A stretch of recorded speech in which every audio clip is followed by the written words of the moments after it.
पहली परीक्षा, इस्माइल का जन्म। इसहाक को लाना एक सरल बात नहीं है। इब्राहिम को परखा जाना होगा। हमें परमेश्वर के पात्र होने के लिए, मसीह को लाने के लिए और उसके अधिकार को प्रकट करने के लिए अनेक परीक्षाओं की जरूरत है। उत्पत्ति 15 के बाद बाइबल हमें दिखाती है कि इब्राहिम को अपने पुत्र के बारे में 3 बार परखा गया, जैसे उसको कनान के देश के बारे में 3 बार परखा गया था। इनमें से 2 परीक्षाएं उसके पुत्र के जन्म के पहले थी और एक उसके जन्म के बाद हुई। तीनों परीक्षाओं ने इसहाक को लाने के लिए इब्राहिम को तैयार किया। दूसरे शब्दों में, कलीसिया को भी पृथ्वी पर महिमामय मसीह को वापस लाने के पहले परखा जाना और तैयार किया जाना जरूरी है। अध्याय 15 हमें बताता है कि इब्राहिम ने प्रभु से कहा, हे यहोवा, मैं तो निर्वंश हूँ और मेरा घर का वारिस यह दमिश्क का एलिएजर होगा, अतः तू मुझे क्या देगा? परमेश्वर ने कहा, तेरा जो निज पुत्र होगा वही तेरा वारिस होगा। इब्राहिम ने यहोवा पर विश्वास किया और यहोवा ने इस बात को उसकी धार्मिकता मानी। वहां एक पुत्र को जन्म देने का विषय था और वहां विश्वास भी था। हालांकि दिन प्रतिदिन वहां कोई पुत्र नहीं था, महीने दर महीने वहां पुत्र नहीं था, साल के बाद साल भी वहां पुत्र नहीं था। यह हमें दिखाता है कि विश्वास को परखा जाना है। इब्राहिम का विश्वास कदम दर कदम बढ़ा। उत्पत्ति 16 का 1 कहता है, अब्राम की पत्नी सारै के कोई संतान न थी। वह तो 85 साल का था। सारै उसके लिए एक पुत्र को उत्पन्न नहीं कर सकती थी। उसे क्या करना चाहिए? उस मोड़ पर उसकी पत्नी ने उससे कहा, देख, यहोवा ने तो मेरी कोख बंद कर रखी है। मैं तुझसे विनती करती हूँ कि तू मेरी दासी के पास जा। संभव है कि मेरा घर उसके द्वारा बस जाए। इब्राहिम ने क्या किया? सारै की यह बात अब्राम ने मान ली। सारै ने अपनी मिस्री दासी हजीरा को लेकर अपने पति अब्राहम को दे दिया। बाइबल विशेष रूप से कहती है, अब्राम को कनान देश में रहते 10 वर्ष बीत चुके थे। आयत 3। जब अब्राम ने पहले कनान में प्रवेश किया, परमेश्वर ने वादा किया कि यह देश मैं तेरे वंश को दूंगा। 12 का 7। इस घटना के ठीक पहले परमेश्वर ने उससे फिर वादा किया, तेरा जो निज पुत्र होगा वही तेरा वारिस होगा। जब वह 85 साल का था, फिर भी उसके पास अभी भी पुत्र नहीं था। एक पुत्र होने के लिए वह हजीरा अपनी रखेल के पास गया। हजीरा गर्भवती हुई और इश्माइल को जन्म दिया। बाइबल विशेष रूप से कहती है, जब हजीरा ने अब्राहम के द्वारा इश्माइल को जन्म दिया, उस समय अब्राम 86 वर्ष का था। 16 का 16। यह एक बड़ी बात है। परमेश्वर ने नियुक्त किया कि इब्राहिम एक पुत्र को जन्म देगा, लेकिन इब्राहिम के लिए उसकी नियुक्ति सारै के द्वारा एक पुत्र को जन्म देना था और कि 100 वर्ष की उम्र में जन्म देना था। हालांकि इब्राहिम ने समय को 14 साल से अपने खुद के परिश्रम के द्वारा कम किया। इसके अतिरिक्त हाजिरा के द्वारा पुत्र जन्मा। यह था जो इब्राहिम ने अपने पुत्र के बारे में पहली परीक्षा का सामना किया। उसने परमेश्वर के वचन पर विश्वास किया। उसने विश्वास किया कि परमेश्वर उसको एक पुत्र देगा, लेकिन उसने एहसास नहीं किया कि विश्वास करने का अर्थ खुद की क्रियाओं का अंत करना और परमेश्वर के काम का इंतजार करना है। जो ही हम विश्वास करते हैं, हमें अपने खुद के काम को रोकना चाहिए। इब्रानियों 4 का 10 कहता है, क्योंकि जिसने उसके विश्राम में प्रवेश किया है, उसने भी परमेश्वर के समान अपने कामों को पूरा करके विश्राम में प्रवेश किया। जब हम विश्वास करते हैं, हमें जल्दबाजी नहीं करनी चाहिए। जब कभी हम विश्वास करते हैं, हमें विश्राम में होना चाहिए। इब्राहिम ने परमेश्वर पर विश्वास किया, फिर भी उसने अपने पाठ को नहीं सीखा। उसने यह नहीं देखा कि यदि उसने विश्वास किया है तो उसको प्रतीक्षा करनी चाहिए थी और अपने आप से कुछ नहीं करना चाहिए था। उसने सोचा कि विश्वास करने के लिए उसको परमेश्वर की मदद करनी है और अपने आप से कुछ करना है। परिणाम स्वरूप उसने अपनी पत्नी के वचन को स्वीकार किया और हाजिरा को अपनी रखैल होने के लिए लिया और इश्माइल को जन्म दिया। इब्राहिम ने परमेश्वर की सहायता की। उसने सोचा कि चूंकि परमेश्वर ने एक पुत्र वादा किया है, वह इसे करने के द्वारा परमेश्वर की इच्छा को पूरा करेगा। उसने और कुछ नहीं किया। सब जो उसने किया उस बारे में जिसे परमेश्वर ने वादा किया था, अपने आप से काम करना था। परंतु यह एक कार्य चारों ओर उसकी असफलता को लाया। वादे का सिद्धांत और इश्माएल का सिद्धांत। प्रश्न यह नहीं था कि इब्राहिम के पास एक पुत्र हो या नहीं। प्रश्न यह था कि किसके द्वारा पुत्र को उत्पन्न होना चाहिए। इब्राहिम के पास केवल एक पुत्र होने से परमेश्वर का हृदय संतुष्ट नहीं हो सकता था। इब्राहिम का पुत्र सारे के द्वारा उत्पन्न होना चाहिए, इससे पहले कि परमेश्वर का हृदय संतुष्ट हो सके। यह था परमेश्वर और इब्राहिम के बीच में प्रतिविरोध का विषय। यह भी एक बात है जो आज मसीहियों को उलझा देती है। कई लोग पूछते हैं, क्या मेरे लिए सत्य को प्रचार करना गलत है? परमेश्वर का वचन बोलता है कि हमें सुसमाचार की साक्षी देना और प्रचार करना है। ये बातें अच्छी है, लेकिन परमेश्वर की चिंता यह है कि कौन काम कर रहा है, कौन प्रचार कर रहा है। पुत्रों को उत्पन्न करना अच्छा है, लेकिन वास्तविक प्रश्न यह है कि कौन उन्हें उत्पन्न कर रहा है। परमेश्वर का जोर देना इस पर नहीं कि कुछ हुआ है या नहीं, पर स्रोत क्या है। अक्सर हमारा ध्यान केवल परिणामों और रीतियों की सत्यता पर होता है। जो कुछ भी हम उचित सोचते हैं, उचित के रूप में लिया जाता है। जो कुछ भी हम सही सोचते हैं, सही के रूप में लिया जाता है। हालांकि परमेश्वर इस बात से चिंतित है कि यह कहां से आता है और कौन कर रहा है। यह कहना पर्याप्त नहीं है कि कुछ बात परमेश्वर की इच्छा है।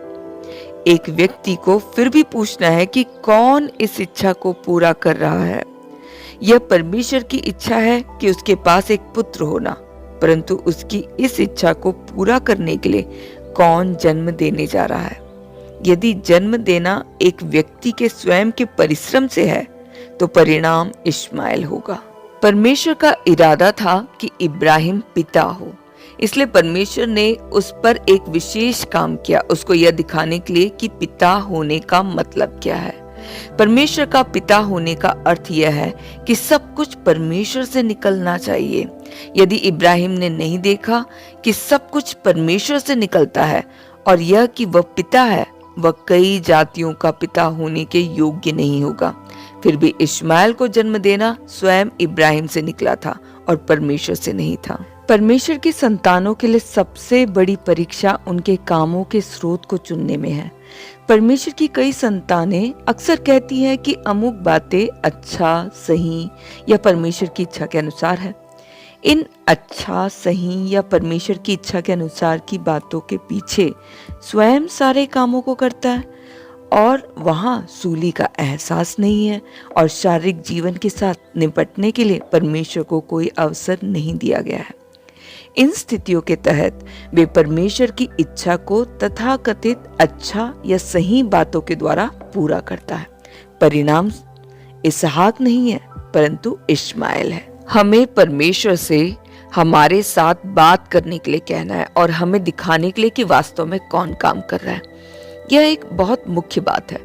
हो सकता है कि हम कुछ निश्चित जगह में काम करें, कर्मठता पूर्वक परिश्रम करे और कई प्राणों को उद्धार दे, परंतु अंतिम विश्लेषण में उद्धार किए गए प्राणों की संख्या और कामों का बाहरी रूप रंग मुख्य नहीं है। यदि हमने परमेश्वर के द्वारा या हमारे खुद के द्वारा कुछ किया है, वह मुख्य है। सबसे खेदनाजनक बात जो हम कर सकते हैं वह यह है कि अपने आप के द्वारा परमेश्वर के वचन को सिखाना, परमेश्वर के सत्यों का प्रचार करना और परमेश्वर के वरदानों का अभ्यास करना। यदि हमने ऐसा किया है तो हमें अपने सर को झुकाना चाहिए और अपने पापों को अंगीकार करना चाहिए। हमें एहसास करना है कि जो काम हमने उसके खातिर किया है उससे नहीं है और पिता के रूप में उसको पहचानने के बिना जो हमने किया है किसी का भी कोई आत्मिक मूल्य नहीं है। परमेश्वर को हमें ऐसे एक मोड़ पर लाना होगा। हमारे आत्मिक काम शुद्ध है या नहीं, कितना काम परमेश्वर से आता है और उसमें से कितना स्वयं से आता है, उस पर निर्भर करता है। चूंकि इब्राहिम एक पुत्र चाहता था, उसको एहसास करना चाहिए था कि परमेश्वर पिता है और उसको पिता होने की अनुमति देनी थी, अपने आप को एक ओर रखते हुए। इब्राहिम इसहाक चाहता था, लेकिन उसे उसको खुद के द्वारा उत्पन्न करने के लिए प्रयत्न नहीं करना चाहिए था। दूसरे शब्दों में, यदि हम चाहते हैं कि मसीह देश को प्राप्त करे और हम परमेश्वर के लिए खड़े होना चाहते हैं, तो हमें उसको खुद के द्वारा लाने की कोशिश नहीं करनी चाहिए। हमें अपने आप से कार्य या कुछ भी नहीं करना है, हमें खुद को त्यागना है। यह सबसे बड़ी और कठिन परीक्षा है। यही है जहां परमेश्वर के सेवक लगातार पराजित होते हैं। हमें याद रखना है कि परमेश्वर का काम न केवल पाप से मुक्त होना है, यह हमारे स्वयं के परिश्रम से भी मुक्त होना है। परमेश्वर न केवल पूछता है कि कितने अच्छे से काम किया गया है, परंतु कौन काम कर रहा है। दुर्भाग्य से मनुष्यों को पाप को इनकार करने के लिए उपदेश देना आसान है, लेकिन खुद की कोशिश को त्यागने के लिए उपदेश देना आसान नहीं है। परमेश्वर हमें उस मोड़ पर लेकर आए जहां हम प्रभु से कह सकते हैं, मुझे तेरी इच्छा करनी है, तू मेरे अंदर है और मुझे तेरी इच्छा करने के लिए योग्य बनाना होगा। मैं यह खुद के द्वारा तेरी इच्छा को करने के लिए नहीं हूँ, यह तू होना है, मैं नहीं। हमें याद करना है कि मेरे विचार और तेरे विचार एक समान नहीं है, ना तेरी गति और मेरी गति एक सी है, क्योंकि मेरी और तेरी गति में और मेरे और तेरे सोच विचारों में आकाश और पृथ्वी का अंतर है। यशायाह 55:8-9। इसलिए जो कुछ भी हम अपने आप में करते हैं, यद्यपि हमारी दृष्टि में अच्छा भी हो, परमेश्वर के हृदय को संतुष्ट नहीं कर सकता है। यहाँ तक कि अपने आप से उसकी इच्छा को पूरा करना उसके हृदय को संतुष्ट नहीं करेगा। केवल एक बात जो उसके हृदय को संतुष्ट करेगी वह है जो परमेश्वर अपने आप के द्वारा करता है। हालांकि उसने अपने आप को छोटा कर दिया और हमें इस्तेमाल करने के लिए इच्छुक है। हमें एहसास करना है कि हम केवल दास है जिसको वह पात्रों के रूप में अपने हाथ में इस्तेमाल करता है। हम उसको किसी चीज में बदल नहीं सकते हैं। हम केवल मसीह को हमारे द्वारा कार्य करने के लिए अनुमति दे सकते हैं। हम कुछ भी खुद के द्वारा नहीं कर सकते हैं। अंत में इसहाक इब्राहिम के द्वारा जन्मा, परंतु इसहाक परमेश्वर के वादे के अनुसार उत्पन्न हुआ पुत्र था। इसहाक का जन्म होने का कारण परमेश्वर था। परमेश्वर ने इस पुत्र को इब्राहिम के द्वारा उत्पन्न किया। वादे का सिद्धांत इश्माएल के सिद्धांत से बिल्कुल अलग है। प्रभु हम पर दयावान हो और हमें इश्माएल के सिद्धांत से मुक्त करे। अनुग्रह और व्यवस्था। इब्राहिम ने हाजिरा से विवाह किया और इश्माएल को जन्म दिया। गलातियों 4 कहता है कि परंतु जो दासी से हुआ वह शारीरिक रीति से जन्मा। एक तो सीने पहाड़ की वाचा है जिससे दास ही उत्पन्न होते हैं, यह हाजिरा है। हाजिरा मानो अरब का सीने पहाड़ है। आयत 23 से 25। दूसरे शब्दों में हाजिरा व्यवस्था का प्रतिनिधित्व करती है। व्यवस्था क्या है? व्यवस्था परमेश्वर की मांग का प्रतिनिधित्व करती है। 10 आज्ञाएं मनुष्य पर परमेश्वर की मांग का प्रतिनिधित्व करती है। परमेश्वर यह चाहता है और वह चाहता है। व्यवस्था का पालन करने का अर्थ क्या है? व्यवस्था का पालन करने का अर्थ परमेश्वर को कुछ देना है और परमेश्वर को प्रसन्न करना है। परंतु गलातियों 3:10 कहता है, जो कोई व्यवस्था की पुस्तक में लिखी हुई सब बातों के करने में स्थिर नहीं रहता वह शापित है। दूसरे शब्दों में वे जो कहते हैं मैं परमेश्वर को संतुष्ट करूंगा, शापित है। वे क्यों शापित है? यह इसलिए कि मनुष्य अपने आप के द्वारा परमेश्वर को प्रसन्न नहीं कर सकते हैं और परमेश्वर को प्रसन्न करने के वह योग्य नहीं है। रोमियो 8:7-8। बाइबल में व्यवस्था का शरीर के साथ संयोजन में अक्सर जिक्र किया गया है। रोमियो 7 विशेषकर व्यवस्था पर एक अध्याय है। यह विशेषकर शरीर पर का भी एक अध्याय है। शरीर क्या है? सरल रूप में शरीर स्वयं का परिश्रम है। शरीर स्वयं है। जब कभी हम व्यवस्था का पालन करने की कोशिश करते हैं तो हम शरीर में होते हैं। जब कभी एक मनुष्य खुद के परिश्रम के द्वारा परमेश्वर को प्रसन्न करने की कोशिश करता है तो व्यवस्था आती है। एक व्यक्ति जो शारीरिक सामर्थ्य के द्वारा परमेश्वर को प्रसन्न करने की कोशिश करता है वह है जिसके साथ परमेश्वर प्रसन्न नहीं है। यह है जिसका हाजिरा और इश्माएल प्रतिनिधित्व करते हैं। हाजिरा व्यवस्था का प्रतिनिधित्व करती है जबकि इश्माएल परिणामी शरीर का प्रतिनिधित्व करता है। इब्राहिम एक विश्वासी था। उसने परमेश्वर को प्रसन्न करने और परमेश्वर के लक्ष्य को पूरा करने की कोशिश की। परमेश्वर चाहता था कि इब्राहिम के पास एक पुत्र हो और इब्राहिम ने खुद के द्वारा पुत्र को उत्पन्न करने की कोशिश की। क्या यह परमेश्वर की इच्छा के अनुसार नहीं था? और क्या उसने परमेश्वर को प्रसन्न करने के लिए इसे नहीं किया था? क्या यह गलत हो सकता है? तथापि पौलुस ने कहा, परंतु जो दासी से हुआ वो शारीरिक रीति से जन्मा। यह सच है कि परमेश्वर की इच्छा को करना चाहिए, परंतु प्रश्न यह है कि उसकी इच्छा को किसे करना चाहिए। यदि हम उसकी इच्छा को खुद के द्वारा करते हैं तो परिणाम इश्माएल होगा। इब्राहिम गलत था, न कि अपने लक्ष्य में लेकिन अपने स्रोत में। इब्राहिम का लक्ष्य परमेश्वर के वादे की पूर्णता को देखने के लिए था, परंतु वह खुद की शक्ति से पूरा करने में गलत था। अब हम स्पष्ट है, न केवल परमेश्वर उनको अस्वीकार करता है जो काम करते हैं जो उसको प्रसन्न नहीं करते, वह उसको भी अस्वीकार करेगा जो उसको प्रसन्न करने वाला काम करते हैं, लेकिन वे जो खुद के अनुसार काम करते हैं। हम परमेश्वर को प्रसन्न नहीं करेंगे यदि हम पाप करें, ना कि हम परमेश्वर को प्रसन्न करेंगे यदि हम शरीर के द्वारा अच्छा काम को करने की कोशिश करते हैं। यदि हम परमेश्वर को प्रसन्न करें या नहीं निर्भर करता है कि सूली ने हमारे शरीर और स्वाभाविक जीवन को निपटने का अपना काम किया है या नहीं। क्या हम यह कह रहे हैं कि परमेश्वर, मैं कुछ नहीं कर सकता हूं और मैं कुछ भी करने के योग्य नहीं हूं, मैं केवल आपकी ओर देख रहा हूं। एक व्यक्ति जो वास्तविक रूप में परमेश्वर पर विश्वास करता है वही जन है जो शरीर के अनुसार कार्य नहीं करता है। परमेश्वर काम का स्वामी है। चीजें जो परमेश्वर को सबसे ज्यादा अप्रसन्न करती है वह है जो काम में उसकी जगह को कब्जा करती है। यही है जहां हम गलत होते हैं। हम विश्वास नहीं कर पाते हैं, हम भरोसा नहीं रख सकते हैं और इंतजार नहीं कर सकते हैं। हम सब कुछ परमेश्वर पर नहीं सौंप सकते हैं। यह है परमेश्वर के विरोध में हमारे अपराध की जड़। परमेश्वर ने नियुक्त किया कि इब्राहिम सारै के द्वारा एक पुत्र को जन्म देगा। गलातियों 4:23 हमें बताता है, और जो स्वतंत्र स्त्री से हुआ वह प्रतिज्ञा के अनुसार जन्मा। स्वतंत्र स्त्री सारै थी।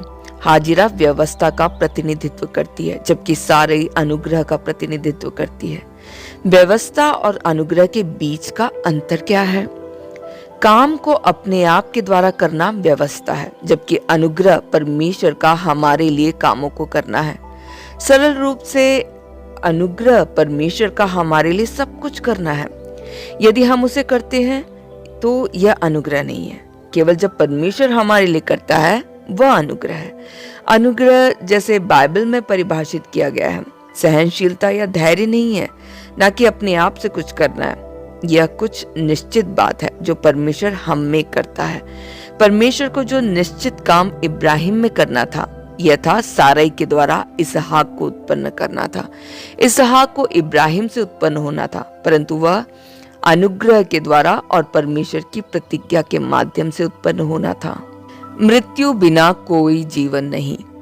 उत्पत्ति 16 कहता है कि इब्राहिम ने इश्माएल को उत्पन्न किया जब वह 88 वर्ष की आयु का था। उस समय पर उसकी शारीरिक शक्ति और स्वाभाविक ताकत अभी भी मौजूद थी, इसलिए गलातियों 21 बताता है कि इश्माएल शरीर से जन्मा। उत्पत्ति 21 हमें बताता है कि जब इब्राहिम ने इसहाक को उत्पन्न किया वह 100 वर्ष का था। पद 5। रोमियो 4 हमें बताता है कि जब वह 100 साल का था इब्राहिम अपने शरीर को पहले से ही मृत मानता था और सारा के गर्भ को मृत मानता था। पद 19। दूसरे शब्दों में उसकी शारीरिक कार्य शक्ति और स्वाभाविक ताकत चली गई थी। इब्राहिम के पास पुत्र उत्पन्न करने के लिए अब और ताकत नहीं थी और ना ही सारा के पास थी।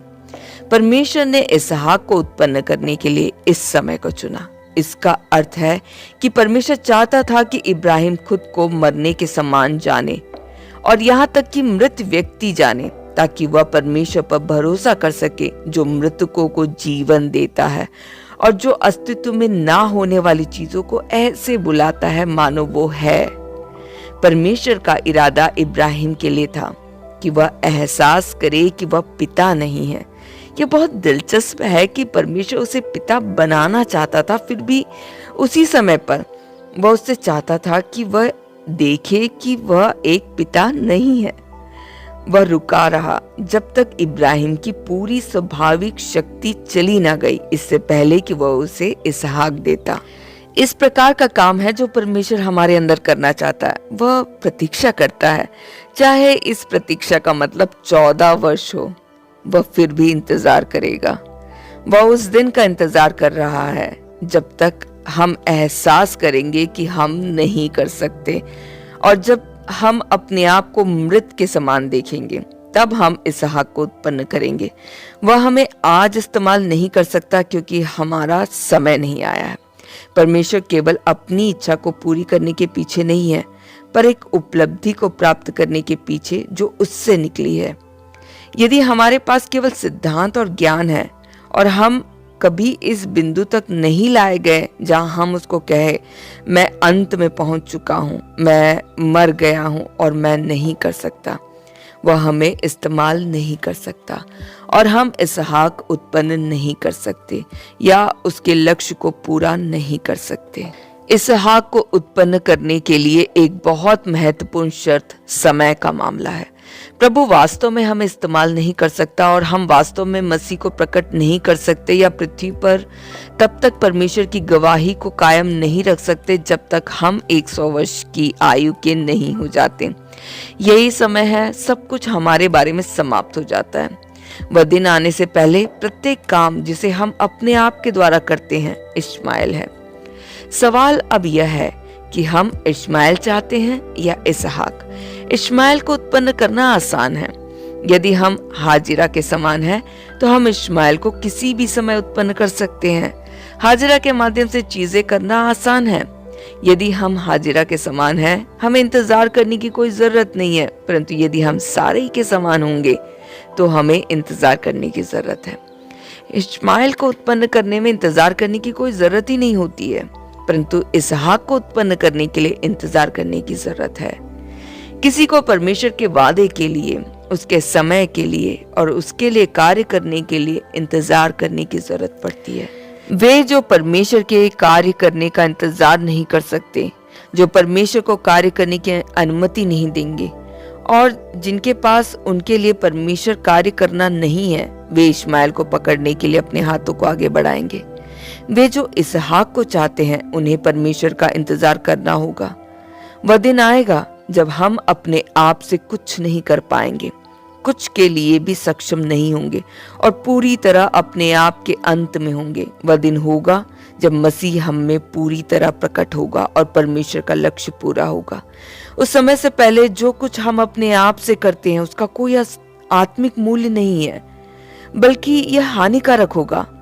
आत्मिक कार्य में यह मायने नहीं रखता है कि हम कितना करते हैं, पर हमने प्रभु के कार्य को कितना प्राप्त किया है। आत्मिक चीजों में परमेश्वर के कार्य और मनुष्य का कार्य पूरी तरह से दो अलग बातें हैं। परमेश्वर के कार्य का मूल्य और मनुष्य के कार्य के मूल्य के बीच में बहुत बड़ा अंतर है।